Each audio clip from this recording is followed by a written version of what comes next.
السلام عليكم، رجعنا لكم بحلقة جديدة في آخر الأخبار اللي تخص منتخبنا العراقي. بالبداية قناة الأولى ودعت يا أخوان، للأسف القناة راحت. أما الآن راح ننشر على هذه قناة القديمة راحت وما مسؤول عليها. هسه يلا تعالوا نبلش بآخر الأخبار اللي تخص منتخبنا العراقي. وما ننسى يعني هيران أحمد حاليا يمر في وضع صعب جدا عزيز المشاهد. يلا تعالوا نبلش بالحلقة. وبالبداية عزيز المشاهد، الكابتن حمزة هادي بتصريح صادم لجميع جماهيرنا العراقية، نعم لجميع الجماهير العراقية. الكابتن حمزة هادي يصرح ويقول: اسمعوها مني، والله اللاعب هيران أحمد ما عنده دينار حتى ياكل. يا إدارة القوة الجوية ليش ما تنطوه فلوسه؟ هكذا كان كلام الكابتن حمزة هادي. والله العظيم لو الكلام كان صحيح يعني خبر صادم لجميع الجماهير العراقية. نادي نفس نادي القوة الجوية يعني أكيد البعض ما راح يقتنعون بهذا الكلام، ولكن كان كلام الكابتن حمزة هادي محير لجميع الجماهير العراقية. هسه يلا تعالوا نتكلم عن الخبر أو التصريح اللي بعده. والآن تعالوا نسمع تصريح الحارس علي كاظم. ثقافة التصريح، نعم عزيز المشاهد، الحارس علي كاظم يصرح ويقول: عدم الثبات على حراس في المنتخب هذه فلسفة مدرب وهو أعرف بها. كل الحراس محترمين بما فيهم الحارس كميس سعد الذي يعد من الحراس المميزين، وليس هنالك تواصل معي هذه الفترة.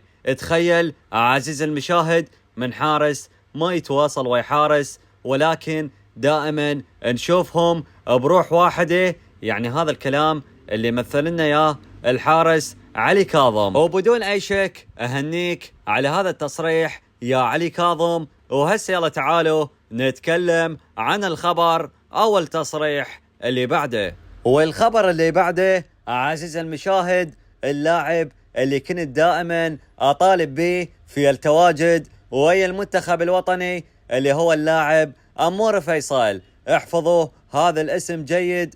هذا اللاعب بالأيام القادمة راح يكون له مستقبل كبير إن شاء الله إذا أخذ كامل الفرصة مالته مع المنتخب الوطني. والله العظيم لاعب إمكانية، لاعب بس نطوه فرصة ولو حتى فرصة قليلة راح نشوفه يقدم مستويات كبيرة مع المنتخب العراقي. وكل التوفيق لهذا اللاعب القادم للمنتخب العراقي. هسه يلا تعالوا نتكلم عن الخبر أو التصريح اللي بعده. والآن تعالوا نسمع تصريح وكلام الكابتن محمد خلاف. محمد خلاف بتصريح ممكن راح يكون صادم لبعض جماهيرنا العراقية. محمد خلاف كاساس قال لي: أشاهدك كثيرا في التلفاز وانا احترم قراراتك وآرائك في الكلام. هكذا كان تصريح وكلام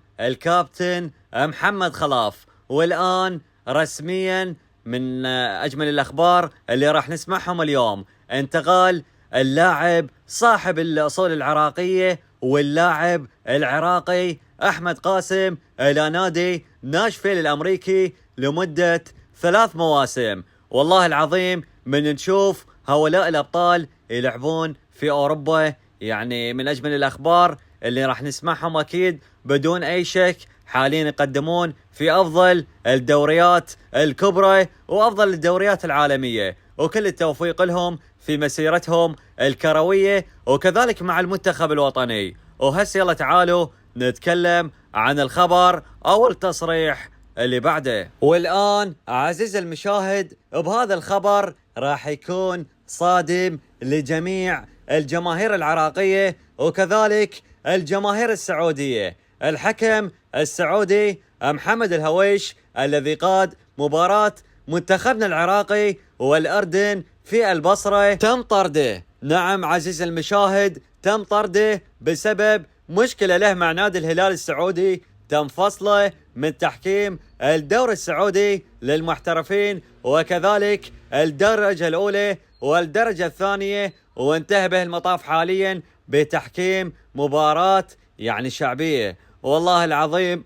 موضوع محير وموضوع عجيب. والآن تعالوا نتكلم عن نجوم العراق اللي يقدمون مستويات كبيرة في الدوري العراقي. محمد قاسم يعني لاعب النجف حاليا الكل يعرف، وكذلك اللاعب الحارث حاتم لاعب كبير، لاعب والله العظيم يقدر كاساس يستفاد من عنده. بالأخص هؤلاء الثنائي الكل يعرف شنو جاي يقدم في الدوري العراقي، يقدمون مستويات كبيرة يا كاساس. شاهد الدوري العراقي بالأخص يعني في أهم المباريات راح تشوف هؤلاء الثنائي اللاعب محمد قاسم والحارث حاتم، وكل التوفيق لهم يا رب. إن شاء الله في التصفيات القادمة راح نشوفهم في قائمة المنتخب العراقي. أتوقع إلى هنا عزيز المشاهد راح نختم الفيديو مال اليوم. أتمنى أنه نال إعجابكم،